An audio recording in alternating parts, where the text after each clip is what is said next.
नमस्कार, अपन समाचारमा स्वागत छ। सुरु गरौं मृत्युबाट। ट्रकले मोटरसाइकललाई ठक्कर दिँदा एकजनाको मृत्यु भएको छ भने 2 जना घाइते भएका छन्। सप्तरीको अग्निसार कृष्ण सवार गाउँपालिकामा आज ट्रकले मोटरसाइकललाई ठक्कर दिँदा मोटरसाइकलमा सवार महिलाको मृत्यु भएको छ भने मृतक महिलाका श्रीमान र छोरा घाइते भएका छन्। पूर्व पश्चिम सड़क अन्तर्गत सप्तरीको बगदुवा खण्डमा पूर्वबाट पश्चिमतर्फ आउँदै गरेको को 5P1687 नम्बरको मोटरसाइकललाई आज ट्रकले ठक्कर दिँदा करिब 39 वर्षीय कपूर देवी मण्डलको घटनास्थलमै मृत्यु भएको हो। मालवाहक ट्रकले पछाडिबाट ठक्कर दिँदा मोटरसाइकल चालक सप्तरीको बदेबसाई नगरपालिका 1 धनगढ़ी घर भएका 42 वर्षीय दुर्गानाथ मण्डल र उनका छोरा करिब 12 वर्षीय चेतनारायण मण्डल सामान्य घाइते भएको जिल्ला प्रहरी कार्यालय सप्तरीले जनाएको छ।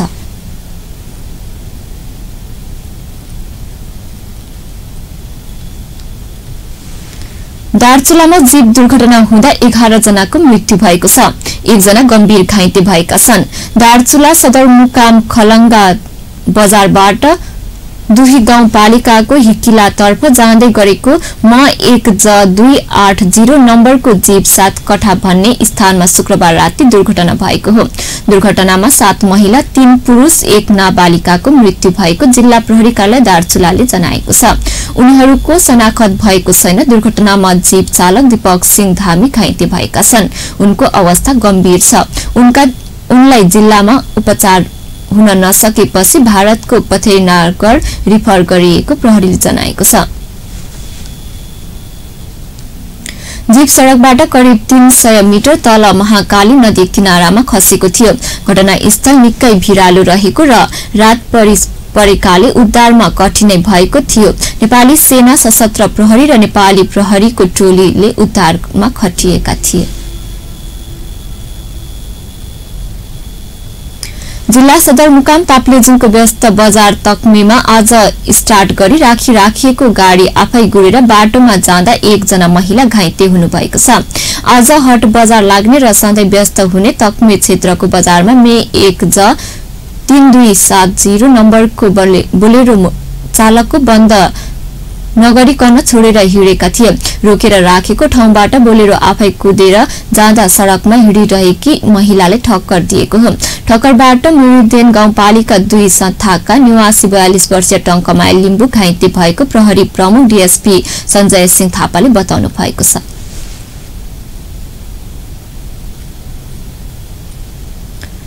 ताप्लेजुङमा हेलिकप्टर दुर्घटनामा परि निधन हुनुभएका 5 जनाको पशुपति आर्यघाटमा दाह संस्कार गरिएको छ।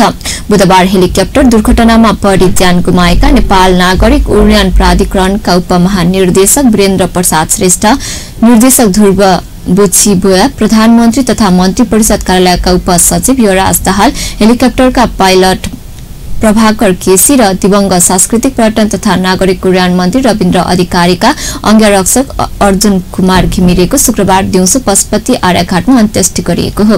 दुर्घटनामा परि ज्यान गुमाएका मन्त्री अधिकारीको भने गृह जिल्ला पोखरामा अन्त्येष्टि गरिँदैछ। त्यसैगरी अर्का पर्यटन व्यवसायी आङ छिरिङ शेर्पाको शव पनि परिवारलाई बुझाएको छ। हिजो बिहान मन्त्री अधिकारी सहित सबैको शवलाई श्रद्धाञ्जलीका लागि काठमाडौँ टुरी खेलमा राखिएको थियो।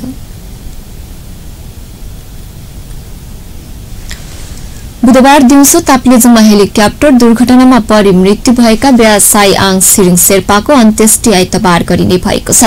आइतबार टेकुमा अन्त्येष्टि गरिने आङ छिरिङ शेर्पाका दाइ लाक्पा सोनाम शेर्पाले जानकारी दिनुभएको छ।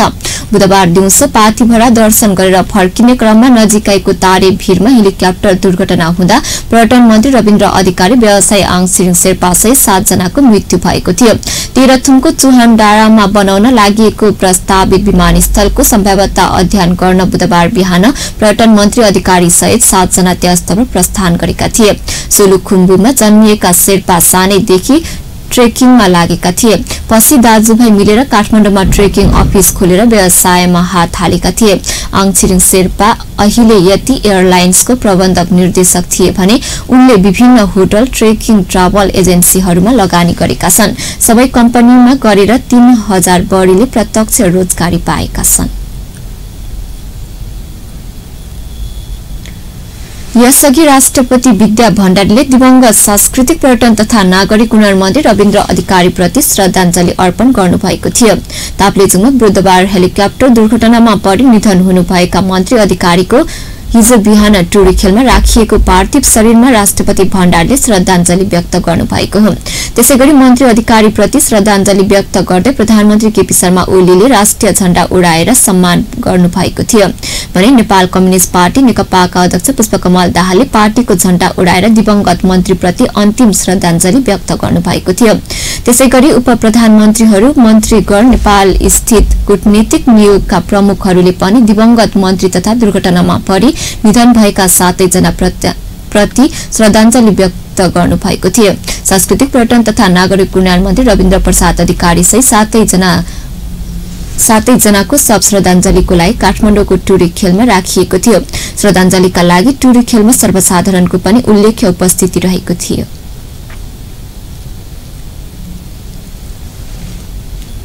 विश्रामपछि समाचारमा स्वागत छ। अब बाँकी समाचार। गृहमन्त्री रामबहादुर थापाले सुखी नेपाली र समृद्ध नेपालको अभियान साकार पार्न सामाजिक जागरण आवश्यक रहेको बताएका छन्।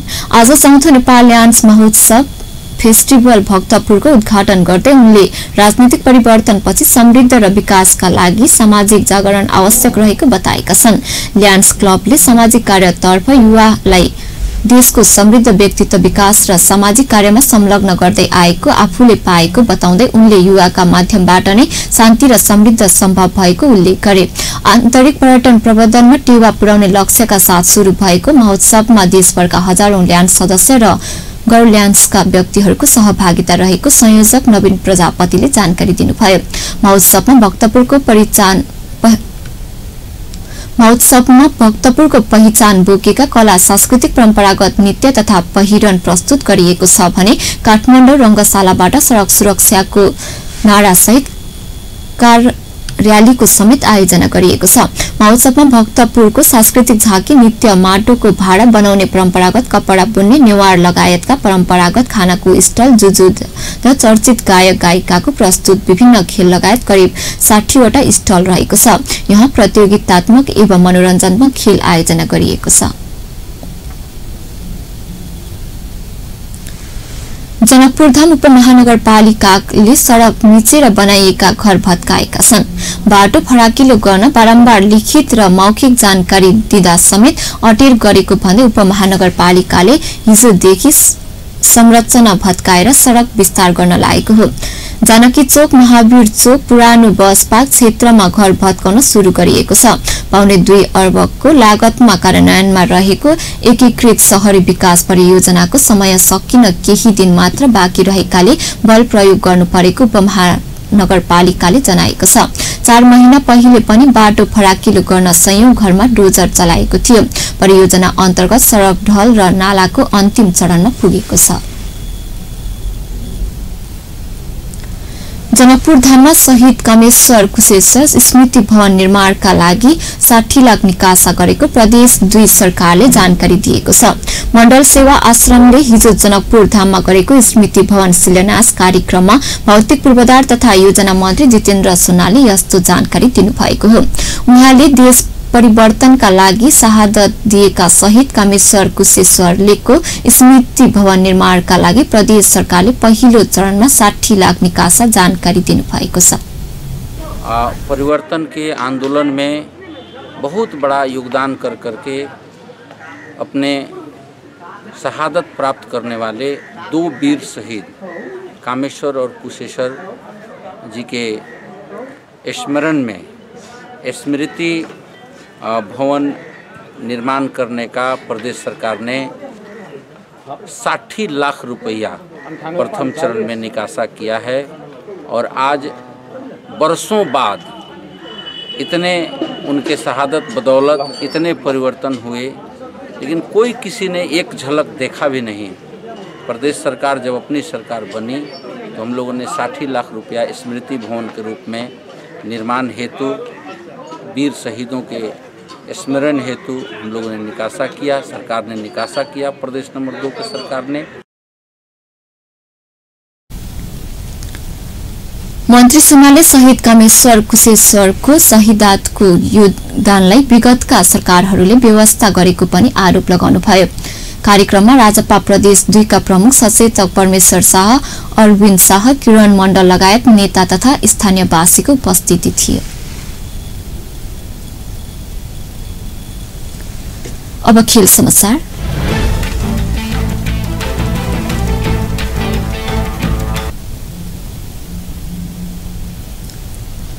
झापा गोल्ड कपको 4औं संस्करण आजबाट शुरू हुँदैछ। प्रतियोगिताको उद्घाटन खेलमा आयोजक झापा 11 र सहारा क्लब पोखरा बीच प्रतिस्पर्धा हुनेछ। उद्घाटन खेल दिउँसो 2 बजेपछि शुरू हुनेछ। फागुन 27 गतेसम्म चल्ने प्रतियोगिताका सबै खेल बिर्ता बजार स्थित डोमालाल राजवंशी रंगशालामा हुनेछन्। ए डिभिजनका 610 टोली सहभागी गोल्ड कपका लागि डोमालाल राजवंशी रंगशालामा 8000 दर्शक क्षमताको अस्थायी प्याराफिट निर्माण गरिएको आयोजकले जनाएको छ।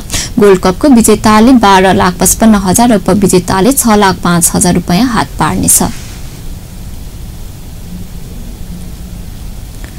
शहीद स्मारक बी डिभिजन लीग अन्तर्गत शुक्रबारदेखि शुरू भएको दोस्रो चरणको पहिलो खेलमा श्री भगवती क्लब विजयी भएको छ। प्रतिस्पर्धात्मक खेलमा श्री भगवतीले 7 दुबाट युवा क्लबलाई 4-3 ले पराजित गर्यो। श्री भगवतीको जितमा मोहन बहादुर थापा मगरले हार्ट्रिक गरे। खेलको तेस्रो 21औं र 36औं मिनेटमा मोहनले गोल गर्दै श्री भगवती क्लबलाई पहिलो हाफमा 3 गोलको अग्रता दिलाएका थिए। दोस्रो हाफमा श्री भगवतीले चौथो गोल गर्ने राम्रो मौका पाएको थियो, तर बल बारमा लागेर बाहिरी निस्केको थियो। 63औं मिनेटमा दोर्जी तामाङले गोल गर्दै 7 दुबाटोलाई खेलमा फर्काउने प्रयास गरे। 71औं मिनेटमा पृथ्वी चौधरीले गोल गरेपछि 7 दुबाटोले श्री भगवतीको अग्रता 3-2 मा छुट्याएको थियो। 66औं मिनेटमा आस बहादुर गुरुङले गोल गरेपछि श्री भगवतीले 4-2 को अग्रता लियो। 89औं मिनेटमा भुवन बस्नेतले 7 दुबाटोका लागि गोल गरेपछि खेल 4-3 मा पुगेको थियो। बाँकी समयमा गोल हुन नसक्दा श्री भगवतीले जित निकालेको थियो। हवस् त अहिलेलाई समाचार यति नै। पल पल खबर तेज नजर अप्पन टेलिभिजन हेर्दै गर्नुहोला। नमस्कार।